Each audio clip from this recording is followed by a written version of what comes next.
तो मैं ये कहना चाहूँगा कि अपन यहाँ एक परिवार की तरह बैठे हैं। कोई भाषण या इस तरह से नहीं, मैं तो एक परिवार की तरह हूँ। आपका बेटा, आपका भाई हूँ। जैसा कि मैंने पहले भी आपसे एक ही कहा है, तो मेरे को तो आप अपना ही समझे।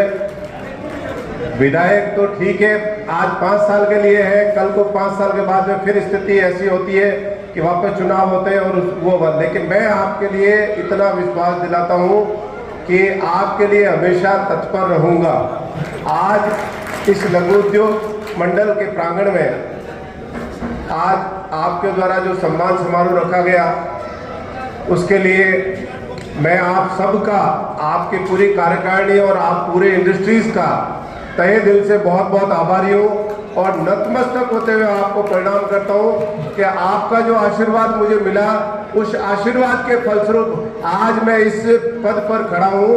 वरना अगर आपका आशीर्वाद नहीं मिलता तो शायद मैं यहाँ पे खड़ा नहीं होता। इसलिए मैं आपका बहुत बहुत प्रणाम करता हूँ, धन्यवाद करता हूँ। हमारे मंच पर आसीन हमारे CTPT के अध्यक्ष श्रीमान रूपचंद जी सालुचा साहब, हमारे घोगड़ साहब, हमारी बहन सुमित्रा जी नगर परिषद की चेयरमैन, पूर्व सभापति प्रभाजी सिंह भी साहब, हमारे उप सभापति प्रतिनिधि नंदराम जी सुंदेसा साहब, सामने बैठे मदन जी चौपड़ा साहब, अपने भंडारी साहब और हमारे रिको के मैनेजर साहब ऐसी साहब, भंवरलाल जी दानी साहब, जो कि मेरे दादा के समान है एक तरह से, क्योंकि उनका ज्ञान तो हमेशा मेरे पिताजी को भी दे देते हैं वो, तो इसलिए मैं बहुत ही आदरणीय मानता हूँ और बिल्कुल सटीक ज्ञान देते हैं। और हमारे लक्ष्मण जी, हमारे शांतिलाल जी सेंचुरी साहब, हमारे अग्रवाल साहब, मोती जी हमारे पार्टी के बहुत ही वरिष्ठ और सबसे कर्मठ, कहीं भी आवाज़ बुलंद करने में, और सभी यहाँ बालोतरा के देवकुलीय उद्योगपतियों। जैसा कि अभी गोगड़ साहब ने बताया कि यहाँ की जो समस्याएं हैं, बिल्कुल आपकी समस्याएं हैं, मुझे पहले से कई ध्यान भी है। और जैसा कि एक आपने बताया रिको प्लॉट के बारे में, तो हमारे यहाँ रिको के अधिकारी बैठे हैं कि देखिए कि रिको प्लॉट के सरकार बहुत चाहती है उद्योगपतियों को हम कहीं पर भी प्लॉट उचित रेट में दें। वो कभी भी प्रॉफिट नहीं कमाना चाहती, लेकिन प्रॉफिट तब कमाते हैं सरकार जब स्थिति ये हो जाती है कि अपन प्लॉट तो ले लेते हैं लेकिन उसको वापस के इंडस्ट्रीज वहाँ पे खड़ी नहीं करते और उसको खाली रखते हैं, फिर अपन दूसरी प्रॉपर्टी खरीदते हैं। तो सबसे पहले तो मैं उद्योगपतियों को एक ही कहता हूँ, आपके जो फेस खाली है उसके अंदर आप प्रेशर बनाइए, जिनको अलॉटेड है वो जमीन कि भाई हम यहाँ इंडस्ट्रीज लगाएंगे, पहले तो वो इंडस्ट्रीज लगाए, जिससे खाली कम से कम अपने उस पैसे को दुगना करने के लिए आप मत लगाएं। ये सिर्फ एक आदमी को रोजगार कैसे मिले, इस तरह से अपने क्या नाम है सरकार ने ये योजना लाई है। तो इसके लिए मैं आप सब व्यापारियों से भी एक कहता हूँ, आप भी अपनी एक टीम बनाइए कि देखिए जो खाली है उनको आप करिए, रिक्वेस्ट करिए।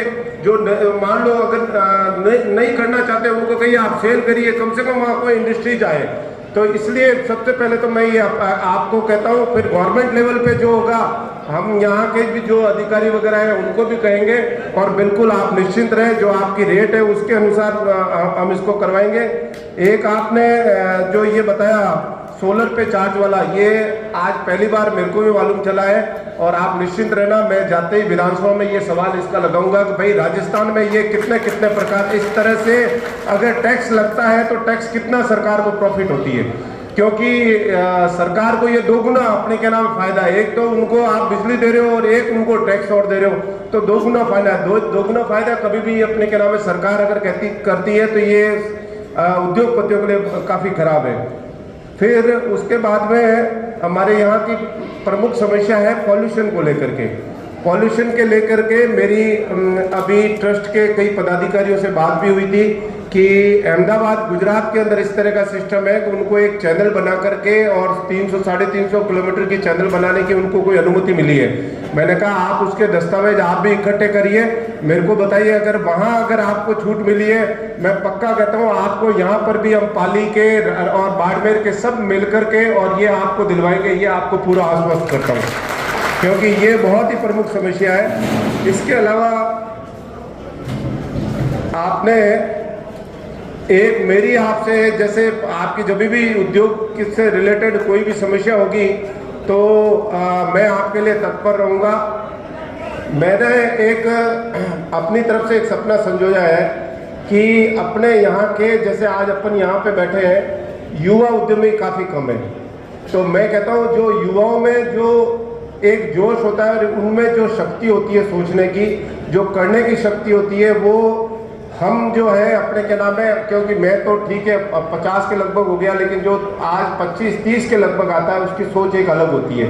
क्योंकि वो जो आज की एजुकेशन है, वो एजुकेशन और पहले की एजुकेशन में बहुत फ़र्क हो गया है। तो मैं यहाँ के आपके व्यापारी गणों से भी कहता हूँ कि यहाँ के सारे अध्यापक जो भी हेडमास्टर वगैरह स्कूल वगैरह है, उनके अध्यापकों को भी जोड़ करके और यहाँ के आप इंडस्ट्रीज वालों को भी जोड़ करके एक युवाओं की एक टीम के कौन सा युवा कहाँ पे कार्यरत है उसकी एक मैं पूरी सूची बनाना चाहता हूँ। उनके द्वारा बालोतरा में क्या विकास हो सकता है, इस तरह की अपने क्या नाम है उनसे भी अपन एक सलाह मशवरा ले। मैं ये नहीं कहता कि अगर कोई एक युवा कहेगा बालोतरा में एयरपोर्ट होना चाहिए, देखिए उसकी सोच एयरपोर्ट तक है, अपन को मानना सुननी है, वो अपन को नोट करनी है।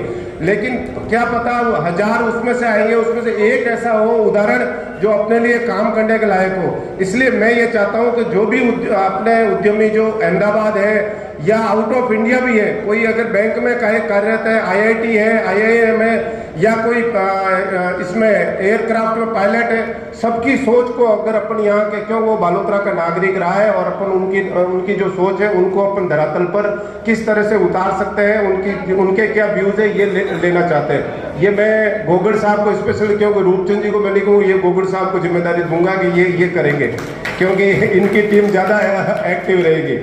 इसके अलावा आप सभी उद्योगपति बैठे हैं, मेरी आपसे एक बहुत ही स्ट्रांग अपने के नाम है, क्योंकि कई बार जैसे अपन कई भी चुनाव होते हैं तो हाथ खड़े करते हैं तो वो आम सभा के अंदर उस चुनाव को मान लिया जाता है।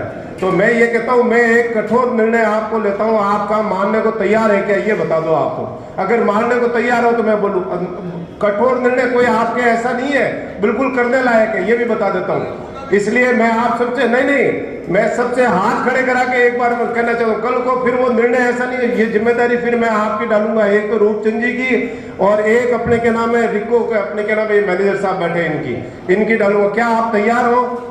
बालोतरा को साफ और सुंदर बनाना चाहते हो क्या आप? अगर सुंदर बना, अब देखो सबकी जिम्मेदारी है। तो मैं ये कहता हूँ जिसकी इंडस्ट्रीज के बाहर अगर कोई गंदगी पड़ी है उसकी इंडस्ट्रीज का आप टाइम, आप रूपचंद जी आप भी आज ही बताएंगे और मैनेजर साहब आप रिको की भी आज ही बताएंगे कि उसकी डेडलाइन क्या रहेगी, 1 महीना 2 महीना, उसके बाद गंदगी नहीं दिखनी चाहिए। ये मैं आपको कहता हूँ, अगर किसी की गंदगी दिखी तो मैं ये कहता हूँ उसकी जिम्मेदारी फिर आपकी रहेगी। ये मैं आपको साफ कहता हूँ, ये कोई बड़ी बात नहीं है। चाहे और ये हमारे नैनाराम जी भी बिठू जाके बैठे हैं तो इनको भी जिम्मेदारी देंगे, तो इन तीनों की जिम्मेदारी रहेगी कि भाई इंडस्ट्रीज के बाहर कम से कम गंदगी नहीं हो। क्योंकि गंदगी के लिए मैंने शहर के अंदर कलेक्टर साहब को भी कहा है और धीरे धीरे शहर में भी इस तरह के कई सुधार करेंगे। तो ये मैं आपको कहता हूँ मेरी तरफ से तो आपको एक बालोतरा इतना अच्छा बने कि पूरे हिंदुस्तान में बालोतरा का नाम हो।